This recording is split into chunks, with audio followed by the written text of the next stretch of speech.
If you're just joining us, you're watching the news at 10 live on Channels Television. A reminder of our major stories.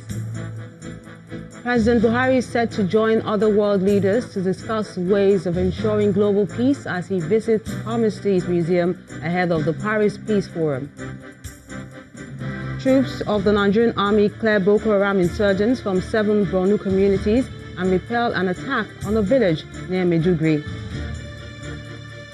Reactions to a release of candidates list by INEC. Some affected aspirants threaten legal battle. US President Donald Trump and his French counterpart Emmanuel Macron meet in Paris to iron out differences on Europe's defense.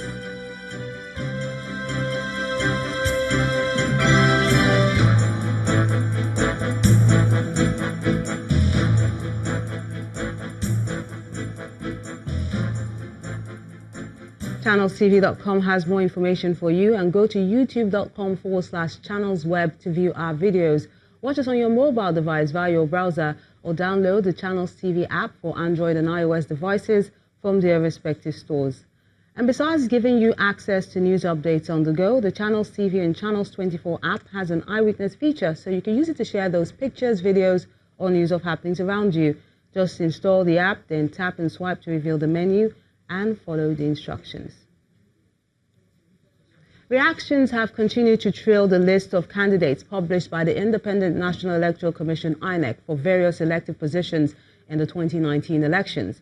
In Rivers and Imo states, political parties and aspirants are divided over the candidates listed by INEC. Some say they're heading to court.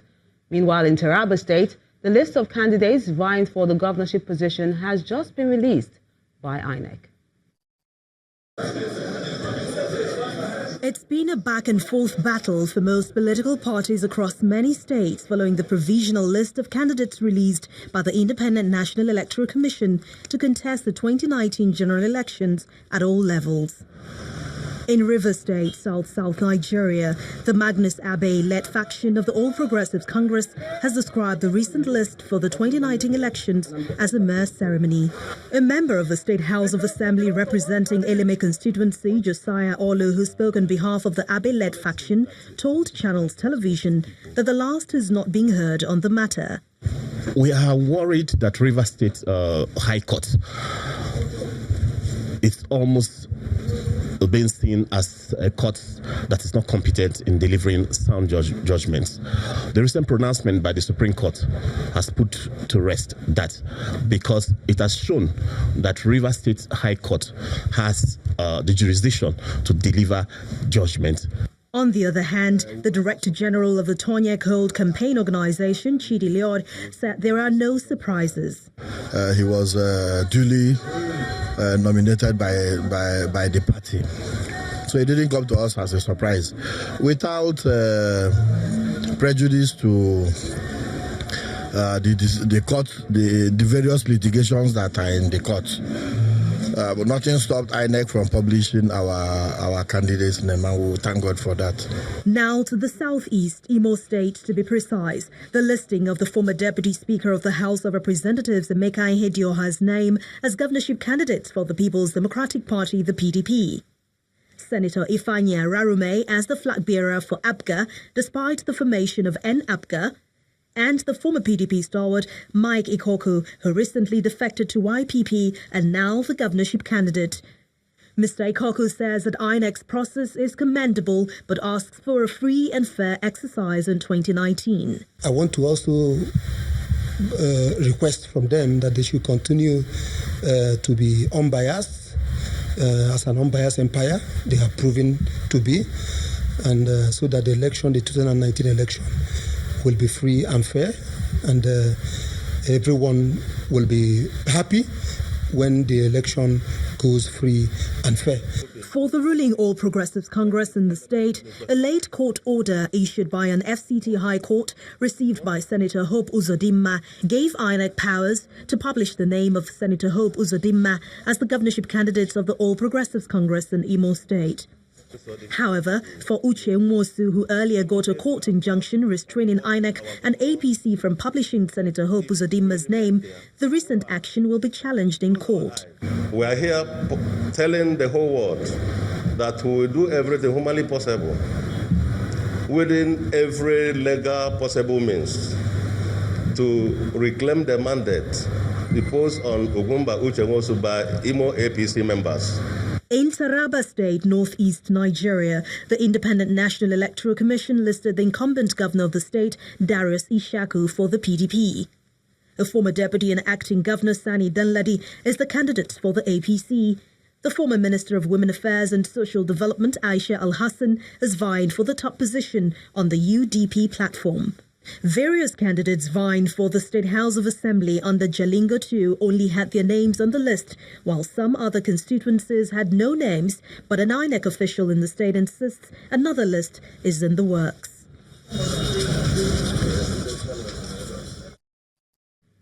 And still talking politics, former Nigerian President Olusegun Obasanjo has expressed confidence in the future of Nigeria, saying the country will be great again. He was speaking in Abeokuta, the Ogun State capital, during the presentation of the governorship candidate of the African Democratic Congress, Mr. Aboyega Isiaka, his deputy, Mrs. Bolade Oshinowo, and other candidates from the party vying for political offices in the 2019 general elections. I say God did not create Nigeria to be a failed country.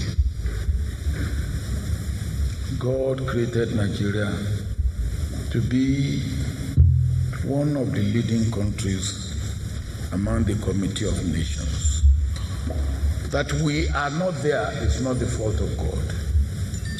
That we are not there is conscious and unconscious choice of people of Nigeria. The chairman referred to some of the actions that I have taken. I just don't believe that when you are confronted with a bad situation, you should be wringing your hands and say, well, what do we do? You should sit down and think and look at the situation and say, what is wrong?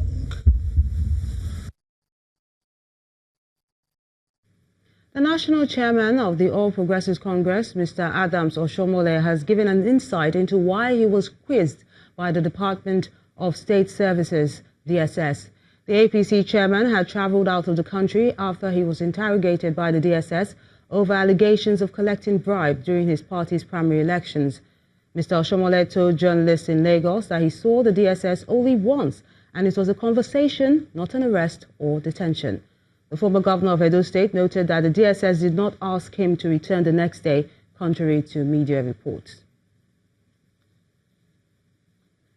And politics creeps into the courts as the Osun State Governorship Election Tribunal, constituted to look into the complaints arising from the September 22nd poll, has moved from the state to the nation's capital, Abuja, from the High Court of Justice Complex, Osogbo, to the FCT High Court sitting in Apo, Abuja. The Secretary of the Tribunal, Adamu Aliu, revealed this today in a statement posted on the notice board within the premises of the High Court of Justice Complex in Osogbo, the Osun State capital. The relocation followed a statement by the national headquarters of the Court of Appeal that the tribunal has not been disbanded as claimed by a political party in the state. Mr. Aliu also confirmed the development to Channels Television, but did not give any reason for the relocation of the tribunal. Let's head to Rivers State, where the governor, Nyesom Wike, has promised to pay the proposed 30,000 Naira minimum wage. That's if it's approved by the federal government.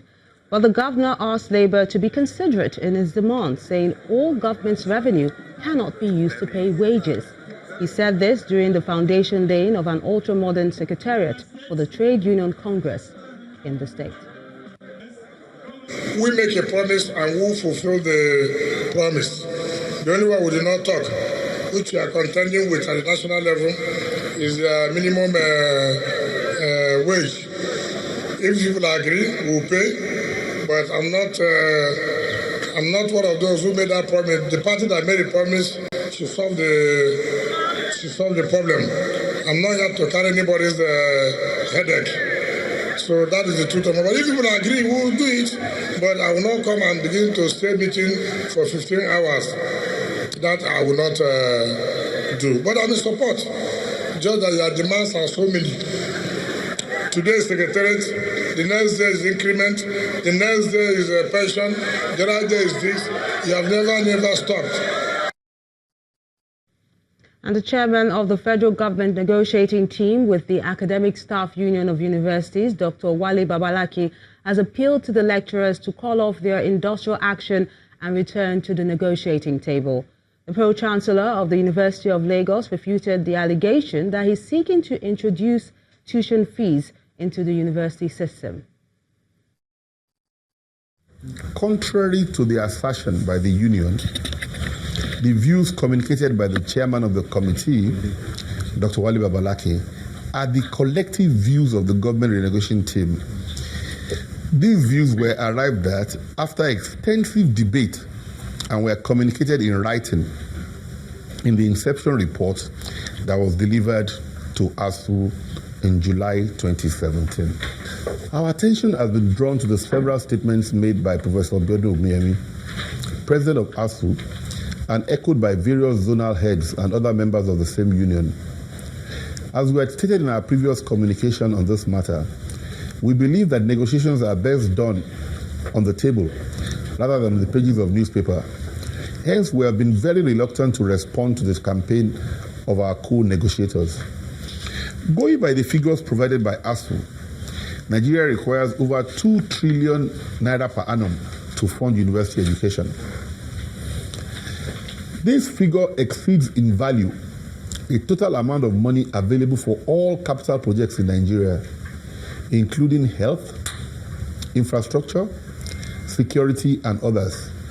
The National Council of Education appreciates this position and has directed that student loan schemes be set up by the various state governments.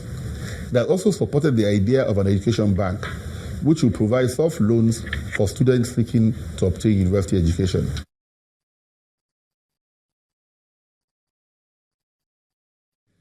Let's go to Edo State now, where the police command has paraded some persons suspected to be trading in Naira notes. The State Commissioner of Police, Johnson Kokumo, explained that around 12 million Naira was recovered from the suspects, who are also alleged to be involved in counterfeiting of the currency. The illicit sale of Naira notes and coins is prohibited, as enshrined in the Central Bank of Nigeria's Act. On information received, operatives of the Nigerian police, in conjunction with operatives of the Directorate of State Security Service and officers of the Central Bank of Nigeria, swooped on them. And you can see the exhibits recovered. We were able to recover a total sum of 12 million and some hundreds from them.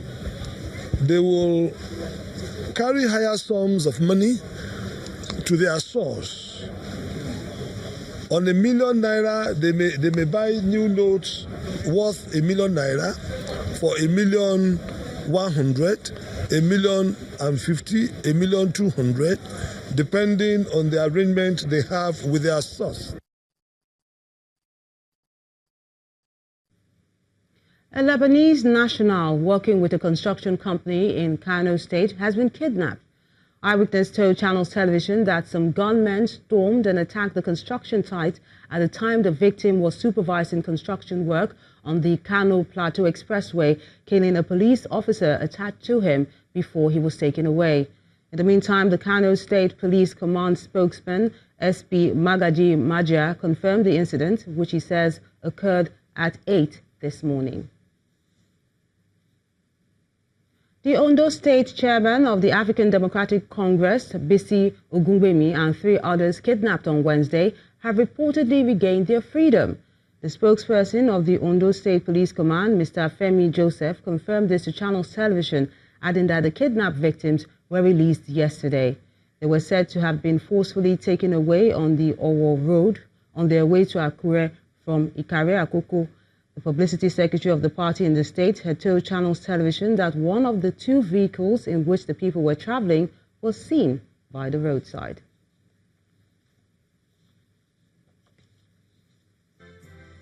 And when the news at 10 returns, the London Stock Exchange Group launches report on African capital markets with recommendations to increase global investment in the continent.